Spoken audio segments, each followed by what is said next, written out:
let me just say hello. I am Dana Blum, and I am the Bay Area Director, and we are so glad to be together today. This is one of our national digital iterations of what we call our Common Sense Conversations. And we have created a series of webinars this spring tapping into our favorite experts, of which today you will be talking to one of them. And we offer real-time advice about solving some of the dilemmas you may be experiencing at home. So how do we manage all of this? It's more screen time than ever. We know this, and at this point in our sheltering in place, many parents are just throwing their hands up with dealing with the Zoom meetings for their kids. And we're just trying to keep some sense of sanity in the house. So Common Sense has always advocated for a balanced approach. We love all the wonderful things about technology and media, but we know how important it is to teach our kids how to manage all of their devices. And research-based parenting advice is actually in our DNA. And at the core of the work is the idea of quality curation. And that's that what you watch actually matters. So it's our mission to help kids thrive in this ever-changing landscape, and why we founded Common Sense 16 years ago. So due to all the issues that happened around the coronavirus, we started within, really immediately, we started a new platform called Wide Open School. And the URL is wideopenschool.org. And our partners include Google and Sesame Street, Nat Geo, PBS Kids, Scholastic, and the list goes on. And you can see the full list on that site. It's designed as a single stop for the resources we all need right now and this summer. You can sort by interest and by age. And for example, you can look at a curated daily schedule for your 5-year-old, take a live cooking class, listen to a story with Mo Willems, and then take a live drawing class together. There is so much we have curated for you. Take a look after this lecture. But today we are actually going to focus on you. We know that if you as a parent are happy, there will be a trickle-down effect in your family. So we have our esteemed friend, Dr. Laurie Santos, here with us today, the Yale professor of the science of happiness and the creator of the new podcast, The Happiness Lab. And may I just also say to you, Laurie, happy Teacher Appreciation Week. Yes, and to all the teachers who are listening out there, thank you for everything you do. I think the world is finally recognizing that we should be paying you billions of dollars, and I'm very happy about that. Right, exactly. And now parents who are also teachers, we thank you as well, because you became teachers and didn't really ask for that. So we are all clearly experiencing a mental health crisis in our country, and COVID-19 is just exacerbating the situation. So I like to think that we're going to come out of this pandemic with a new gained perspective on our lives. Many things that we took for granted previously, maybe we will feel more appreciation for and grateful for and find gratitude. But there's a lot of stress happening, and there's a lot of stress around parents dealing with their kids and with their teens. So I'd love to get into it. And I'm just going to mention, just for some housekeeping, everyone is on mute. And what we have is down in the right-hand corner of your screen, you'll see something that says Q&A. If you click on that, you can ask questions. You can ask questions in the chat if that's easier for you, but we will be answering them.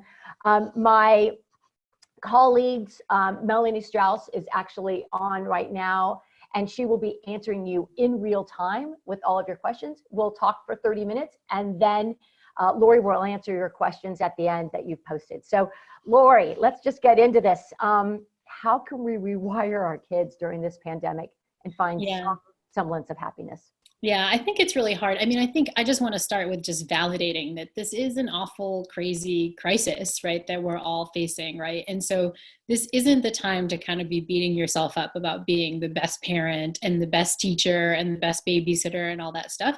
Like, I think there are lots of interventions you can do to make things better, but it's also just not a time for like, you know, pressuring yourself and feeling bad about it, or looking at other people's Instagram lessons and feeling like, you know, you're a horrible parent, right? Like this is a time for self-compassion on multiple levels, but especially for parents who are kind of dealing with this stress. And so I think in terms of specific things you can do to make things better, I think one of the first things is to kind of figure out as much as possible how you can set up routines in your life and for your family's life, right? Like, we are creatures of habit, right? And one of the things that's kind of messing us up is our normal routine is kind of out of whack.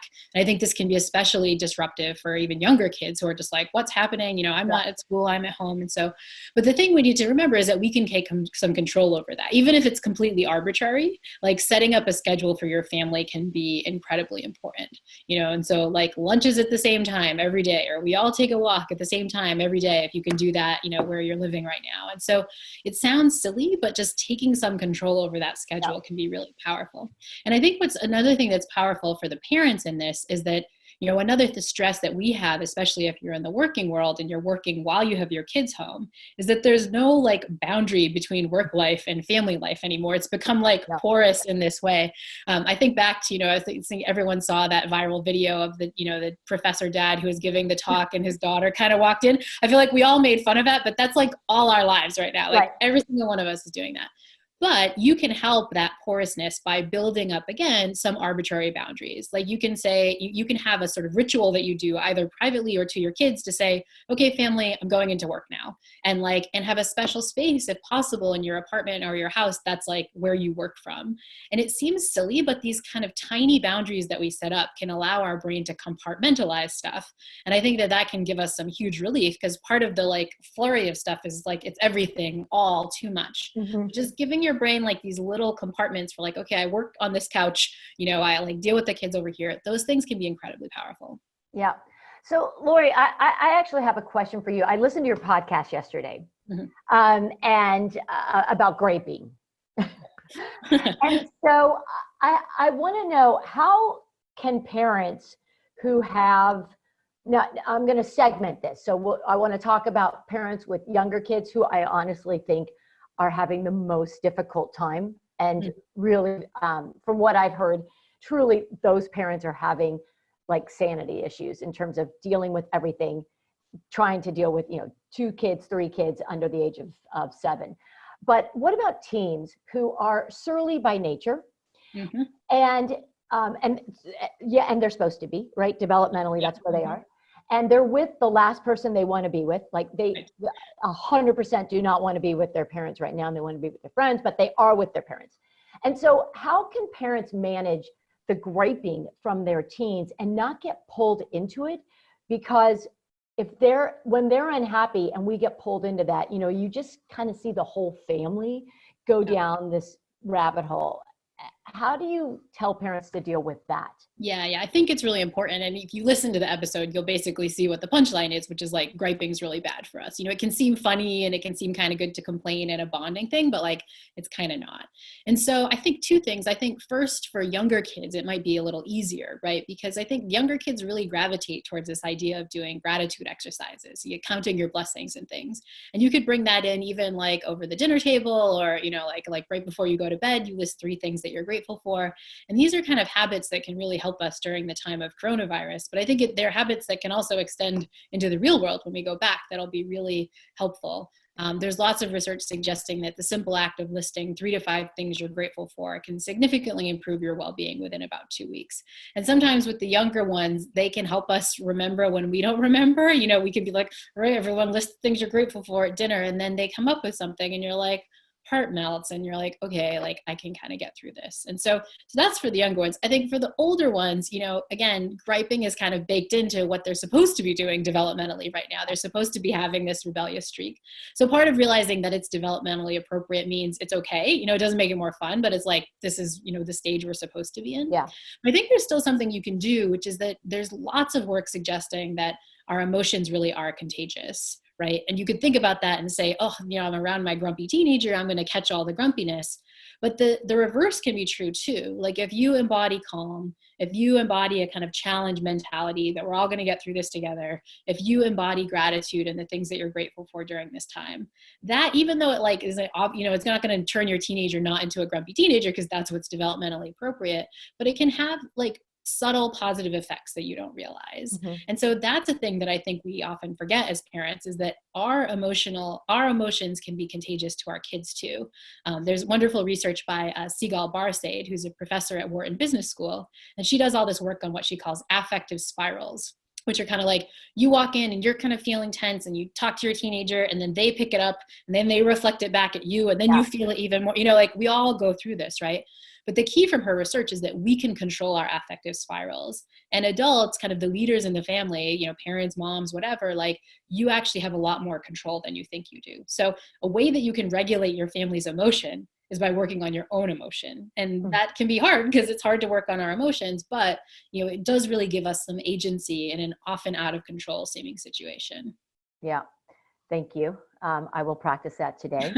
And I know that you have 7 tips, and your Coursera class is something that so many of my friends are taking and everybody wants to take. But would you mind giving us a cheat sheet? Yeah. Can Totally, I ask that? Can you tell us, 7 tips, and then I want to get into some of those. Yeah. And so I think that the 7 tips are generally the kinds of things that we know help us improve happiness, but they're also ones that doing them at this time can be particularly powerful. So this first tip, and I think this is critical, is that if we want to be like happy people, we need to make time for social connection, right? That's harder in the context of social distancing, and maybe we can talk in more detail, but it's more important now than ever. So those informal Zoom meetings you have with, the grandparents, or those informal happy hours you can have with a friend, like those are more critical now than ever. And so finding ways to squeeze those in can be really important. So that's tip number 1, social connection. Tip number 2 is that if we want to be like happy people, we should become a bit more other oriented. Again, this is something that, we forget, like this is a time where we're talking about like self-care and treat yourself. Every article on the internet is like self-care for parents. But actually, the data suggests that that might not be the right strategy, that if you look at happy people, they're focused on what they can do for others. And so if you kind of get in this me, woe is me spiral, pause and say, okay, what can I do to help someone else? How can I help a local business? If I'm having a little time windfall because I have a few extra hours for my commute, how could I spend those better? Or even some of us are having a financial windfall because we're not paying for gas or our BART train or whatever our commuting is. How can I use that to help someone else? So that's kind of tip number 2, is to be thinking about helping others more than helping ourselves. I think that's huge. Yeah, I think definitely right now. And I think that's something we can do with family members too, is to get them in that mindset. Like, oh, you're sad about, missing your friends. Like, let's think about what we can do for people who are, in a worse place. And it can be incredibly powerful for teens, especially, to kind of get them in that mindset. So tip number 3 is one that we were just mentioning, which is sort of the opposite of griping, which is gratitude. So much work suggesting that counting our blessings can be incredibly powerful. And that's especially true when we kind of have a lot to gripe about, because our brain could just go to like, oh, I'm stuck inside. I can't go to the grocery store. Nothing's easy right now. But if you're like, no, actually, many of us have family members at home who aren't sick, and that's not a guarantee right now. Some of us still have our jobs, and that's definitely not a guarantee right now. And so kind of shifting that focus to what the blessings are can be incredibly powerful, and expressing that, if you have a family gratitude practice, express to your kids that you're really grateful for them. Does it matter if you say like that? Have you found that just kind of acknowledging it yourself for gratitude, or actually saying it out loud? Like, is there a difference in the mind? Yeah, it's a little bit of both. I mean, definitely feeling it yourself is, you want to feel it, right? You want to kind of notice what it feels like in your body to experience that, right? But expressing it can be really powerful, right? Because expressing it actually plays on the other tips I just told you, right? So to express it, you have to actually have a social conversation with someone, your partner or your kids or whatever. And it's kind of doing something nice, because when you tell people genuinely that you're grateful for them, that like feels really good. And so there's evidence that expressing gratitude publicly can be a like mega well-being strategy. In fact, in some data, like a paper by Marty Seligman and his colleagues, he finds that it can significantly bump up well-being for over a month. which is Interesting. kind of crazy and something we all need right now, you know. And so what do you do? So one of our questions from one of our guests is, she says her 8-year-old daughter resists gratitude. So should she force it, knowing that it is ultimately beneficial, or does she go down, you know, and do that fight? What do you Yeah, think? I mean, I think again, you know, like you can almost see what the right strategy is from thinking yourself. You know, imagine you were kind of not feeling grateful and you had like a super chipper work colleague who's like, let's be great. You'd be like, "Ugh," you know. And so I think you kind of want to take it with a grain of salt, but I think you also want to open up opportunities for things. And I think this is another domain where you can embody this, right? Like gratitude doesn't have to feel like the super cheesy hippy dippy thing. Like it can really just be like, you know, hey, thank you. When you did that, it meant a lot to me. Like, you know, my day was going bad, but you said that, that was nice. Thanks. Like it doesn't have to be like kind of scribbling in a gratitude journal. And I think parents really underestimate, especially with that age range kids, how much if you're doing it, like they can kind of latch onto it. Sometimes when I hear from parents who have kind of, you know, anti-gratitude kids and you talk to the parents, you can sometimes see seeds of like, can get a sense of where they're picking this up. You know what I mean? Because you gripe a lot, or you think that's funny, or it becomes a joke in the house to do that, Yeah. and so on. And so watching your own behavior can be really powerful there. All right, we'll continue with the 7. Yeah, so we were on I 3. We were on interrupted 3. you. Number 4 would be, I guess it'd be 4 and 5, because it's sort of 2 tips together, is that we need to make time for healthy habits. And by that, I mean habits that we know are good for our physical health, but we forget are good for our mental health. So exercise is a big one. I think one that we know a lot of us are struggling right now with when gyms are closed and things. But there's evidence suggesting a half hour of cardio can be as effective for reducing depression symptoms as a prescription of Zoloft, one of the leading antidepressant medications, right? And so we forget that, you know, that treadmill that we're not hopping on, or that run that we're not taking in the morning, is actually protecting our mental health. In addition to physical, it's also good for protecting your immune function. So if you get exposed to this virus, you'll be safer. And so, you know, what can you do to squeeze that in? And harder now, but, you know, there's also like tons of exercise classes on, you know, if you're being a parent, you can have gym class with your kids and just like do the yoga with them. And so finding ways to squeeze it in is important. Second healthy habit, which gets us to number 5, I think, is sleep. Which is, I know, you know, a tough one for parents and a really tough one right now. But like all good things in life, it's just the kind of thing that you really have to work to prioritize. And for me, what that's looked like is really kind of being a bit more mindful about how technology was messing with me and my sleep, right? Like I was watching myself before I go to bed, I finally get some time, like, let's see what's happening in the news. And I watch my chest get tight and my heart's beating and like, now I can't fall asleep, right? And so for me, it's really been trying to sort of watch my sleep hygiene, like put the phone away ahead of time, really kind of have some rituals where I sort of get into bed and that's my time. Like it can be really powerful to prioritize that. And I think that that's something that parents can help do with teens as well, you know, especially the kind of attentional hygiene around phones and things, which I know is something Common Sense talks about a lot. But just like, this is the time to really work on that, because the anxiety that they're going to see, the FOMO that they're going to see being home, like those things are going to be worse now than ever. So tip number 5 is to take time to sort of promote sleep. The 6th tip kind of gets back to kind of what I was describing when I was thinking about how my phone was making me feel. And that's that if we want to be like happy people, especially now, we should be a bit mindful of our emotions and mindful about the present moment. Like, you know, in the normal life, we can be like and thinking of a million things, but right now that's especially true, right? Because there's a lot on our minds. So what can you do to get back into the present moment? Like take a deep breath, you know, especially a deep belly breath, which we know turns on the rest and digest parasympathetic nervous system. Like what can you do to just kind of feel present right now? And you can do that just through the breath, or even through techniques like meditation. You know, 3 minutes a day can be much more powerful than you think about kind of bringing you back to the present moment. The final one, which I think is the hardest one, but maybe the most important one for parents, is that research on happy people suggests that happy people really try to prioritize their time. They tend to have what researchers call time affluence, which is just this subjective sense that you have some free time. You know, especially if you're a busy parent working with kids at home, this is going to feel harder than ever. But the good news is the science suggests it doesn't have to be an objectively huge amount of free time. It's just your subjective sense that you're getting a break. And so what can you Yeah. do in that routine we talked about before to carve out what really feels like a break? And a break could be an hour, but a break could be 10 minutes that really feel like a break. Yeah. I think it sounds terrible, but finding ways that you can actually schedule that in can make a huge difference in how you're feeling. And that's part of, the issue with some of the parents out there who have young kids. Those breaks are a lot harder to come by.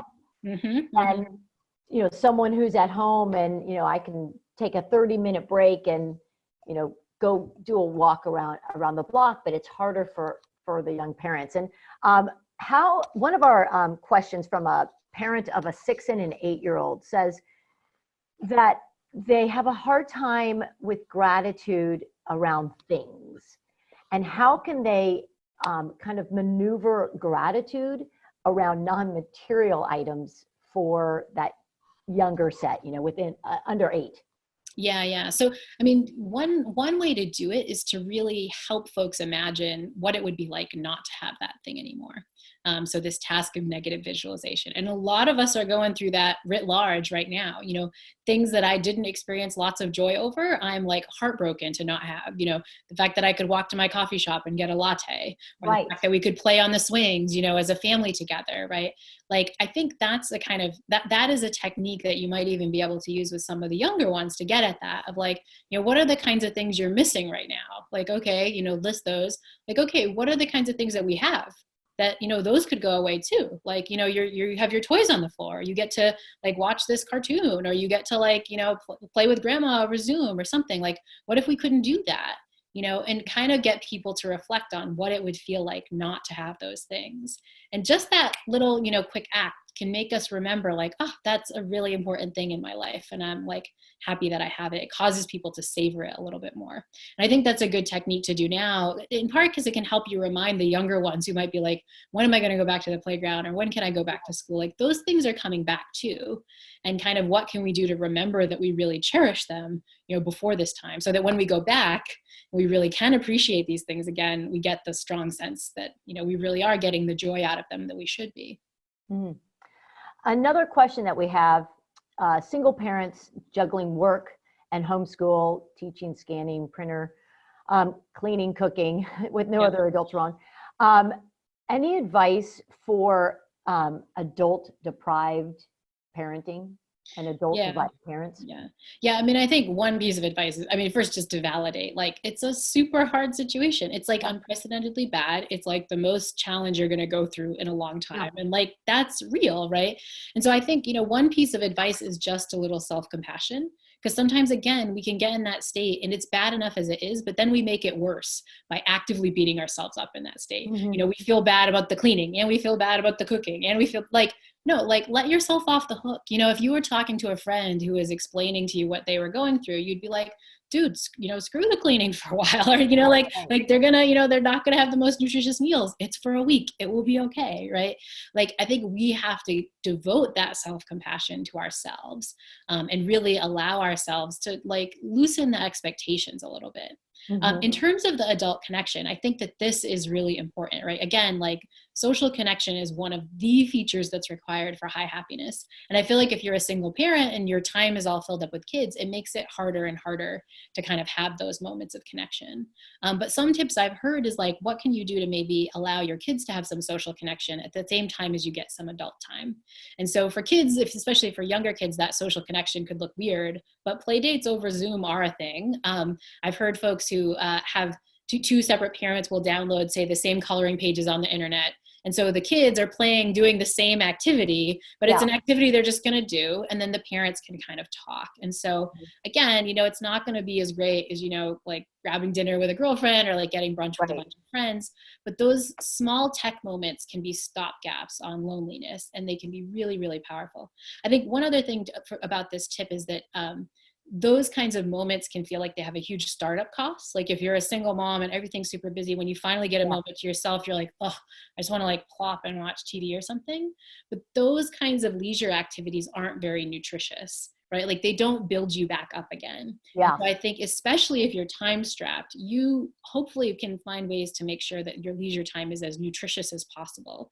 And social time, like spent with other adults, is especially nutritious, even though it like is a little bit more of a startup cost. I often use these sort of food nutrition metaphors because I think they work. But like, you know, like when you're having a really bad day, it's easy to like eat the super unhealthy thing or like go get the fast food. But if you just put a little time in and get a nutritious meal, you'd ultimately feel so much better, right?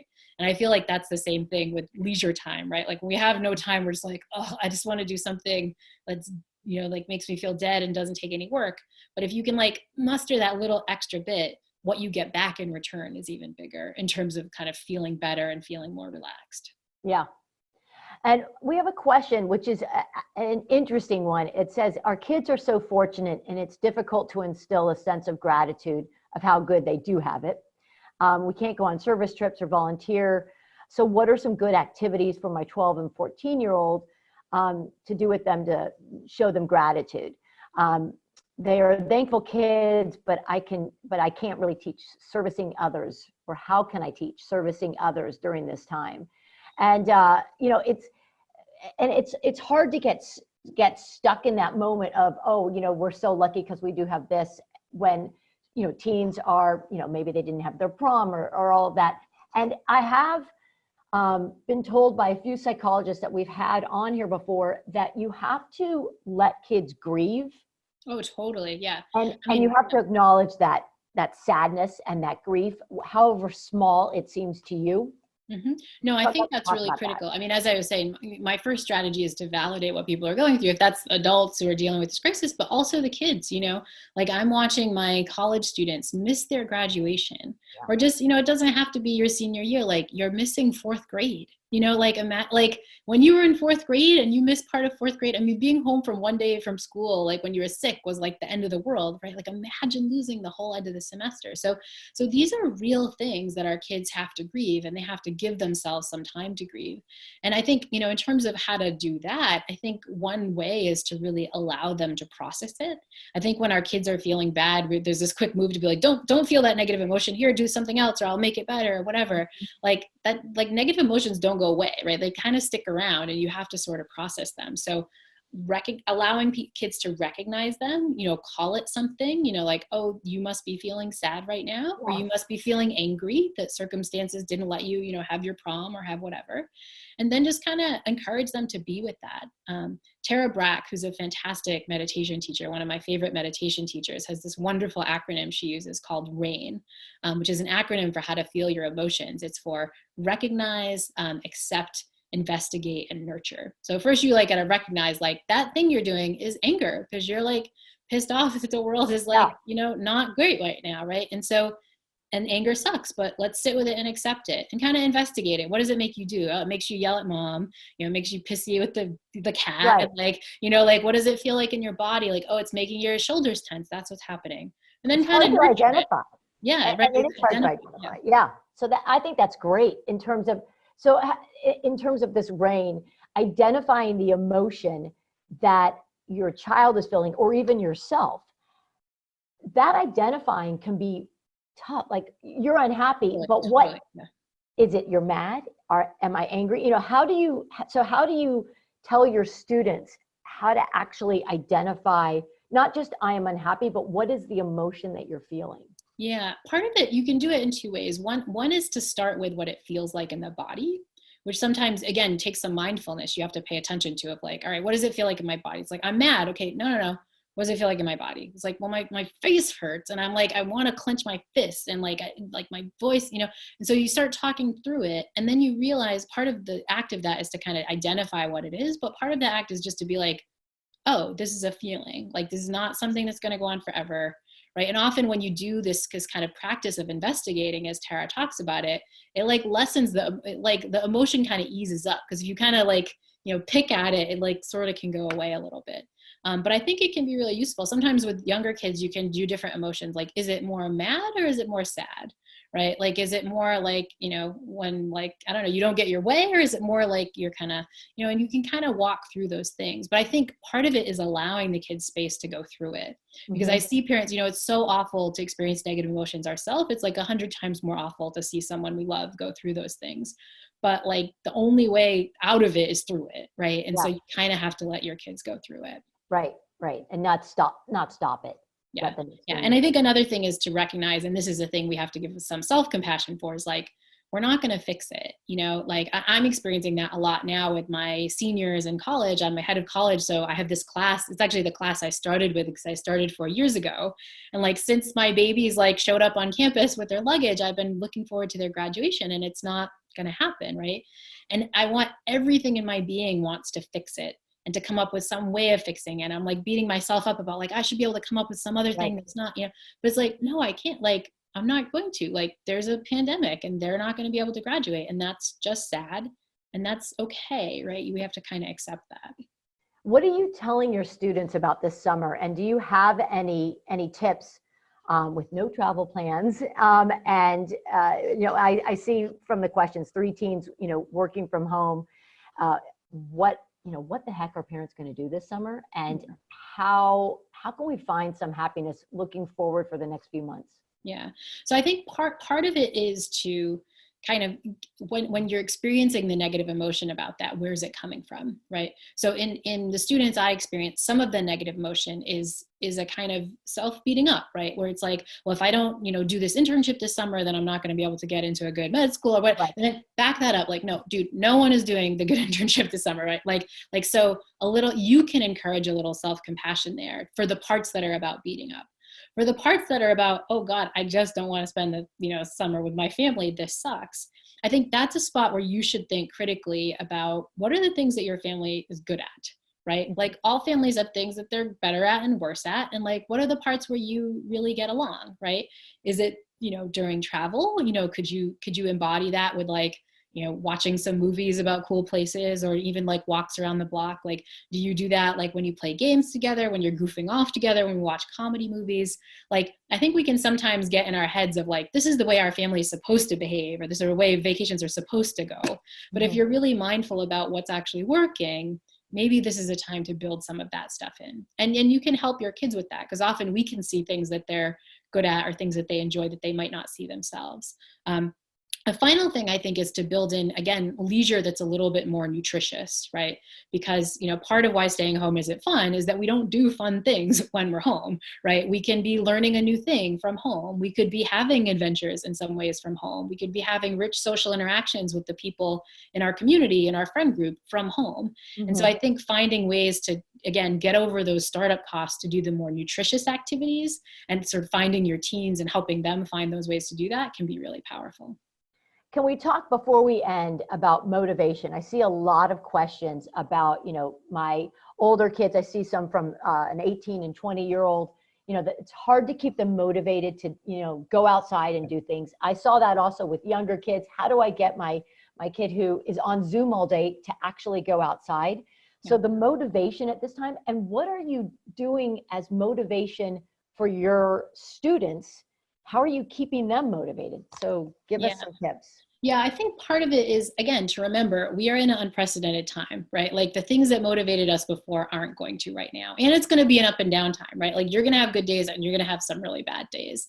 And so I think kind of having some compassion about that will be useful. Like, this isn't the time to be nagging your kid, because A, it's not going to help, and B, like, that just might not be possible during this time. Mm-hmm. And so I think the way to get motivation back is to kind of encourage some mindfulness, right? Like, you can actually ask your kid, how really was it, when you sat in and spent all that time on video games? Or how really did you feel like when you talked to grandma on the phone? Like, was it, like, give them a 10-point scale, what was it out of from 1 to 10? I like that. Yeah, I like encourage them to get a sense of like what felt good, right? Mm-hmm. So part of it is also to, and I think another thing to remember is that what feels good for us and what we assume feels good might not feel good for them, right? And that can be really hard, because we're like, no, you should go outside, but they might be reasonably telling us that like they actually are getting something nutritious out of the like, Snapchat stuff that they're doing in Measure, or they are getting something nutritious out of like doing push-ups in their room by themselves, or having some alone time, or, like, so I think as long as you're encouraging them to think mindfully about what they're enjoying, and as long as you're kind of giving them the space to do some of the things they're enjoying, this can be a time to lay off a little bit too, right? Mm-hmm. And that's true for other people in the family, but it's also true for ourselves, right? Like, this is not the time to be beating ourselves up or the other people in our family. And I admit completely that it's hard, right? Like, I do this even with my husband too, where I'm like, why are you not, like, you were online, or, it's like, no, right. Like, that's hit, everybody's solving their own motivation and their own way to be happy in this strange time. So giving people a little bit more of a benefit of the doubt can be really helpful. I see a lot of questions about deciphering between sadness and anger, because those are two difficult emotions to kind of extrapolate. How can we help parents to help them figure out for their kids, are they feeling angry or are they feeling sad? And what's the difference? Yeah. No, I think it's really hard. And they're both, I mean, if they're reacting appropriately to this crisis and grieving in the right way, they're going to have both of those at the same time. Sometimes those emotions are ways of expressing other things, right? So loneliness can come out as sadness. Loneliness can also come out as anger, right? And so I think part of it is just giving space for kids to talk about it. That's okay, or giving them like tools that they can use to work through it themselves. So journaling is a really powerful one, right? If you might have a teen who's not going to like talk to you about it, but you can, buy them a super awesome journal that's like seems really cool and like leave it with them and see if they want to do that, or kind of encourage them maybe to talk to their siblings and sort of check in. It's less about identifying the specific emotion, because it's not like, oh, well, if it's sadness, you do X, Y, and Z, but if it's anger, you do A, B, and C, like you're just going to have to nurture both of those. So just giving yourself some space, whichever one it is, can be really useful. Because sometimes when you do that, what you figure out is it's about something else. I've had parents tell me that, when they give the kids space, it's that the kids feel bad for you, or they notice that you're really stressed, right? Or they are scared for grandma, right? Like it can come out in all these different ways. And so sometimes just opening up a space so that there's room for things to get expressed can be really powerful. Yeah. Well, this has been awesome. I have a really silly question that I've been dying to find out if there's any truth to it. And that is, because people sometimes say to you, smile, just smile till you fake it. You'll feel better if you smile. Is there any truth to that? Like, so I'm just curious. I'll just leave it at that. Our emotions are complicated things. There is some fake it till you make it, right? Like you have to fake it kind of well. You can't really but because of this affective spiraling, if you're presenting in a positive way, that can affect the people around you who genuinely give back to you positive emotion, and that can kind of help. I think the one physical thing we can do for ourselves that's super powerful now, and I think it's a nice spot to end, is the idea of using our breath, right? Like another thing a lot of us are going through is like incredible fear, anxiety, panic, uncertainty, right? Like that is the activation of our sympathetic nervous system, our fight or flight system, that's just like ramped up right now. And it feels yucky and it's bad for our body. But there's one way we can control it, which is through our breath. When you take a really deep breath in, like especially big belly breath into your belly and let it out really slowly, like your fight or flight system is convinced like, oh, there's no more threat. There's not like a tiger chasing you, because you wouldn't be breathing that deeply if you were like running a marathon. And so what that does is it activates the vagus nerve and it kicks in our parasympathetic system, which is our rest and digest system. That's what we need to turn on. And so it sounds pedantic because we're like, just stop and take a deep breath. It's like the other thing you don't want to tell people when they're mad or something, but actually just stop and take a deep breath can be really powerful, especially for the parents who are in this super busy mode. Even when like you get the 2 minutes to go to the bathroom and the door is closed, just do 3 deep breaths. And it sounds silly, but you're like changing a part of your autonomic nervous system and how it functions in a way that you will reap the benefits from. Oh, Laurie, that was so amazing, because honestly, even a 5-year-old, you can explain that to a 5-year-old, to a 4-year-old. So what a great piece of, such a simple piece of advice that I think everyone can practice. So thank you so much. Thanks so much for having me. Love you during this time and are so grateful for you and being such a friend of Common Sense. I want to thank all the participants for coming in, and thank you for staying with us during our technical difficulties. I do want to mention that if you enjoyed this webinar and if you use our content at Common Sense, or if you're going to Wide Open School, think about helping us to support Common Sense, especially during this time. We want to continue to build the content to get all of our great information out to all of you. But we are a nonprofit. So I just wanted to get that in. Thank you, Laurie. Thank you so much. And thank you, everyone. Have a wonderful day and take a deep breath.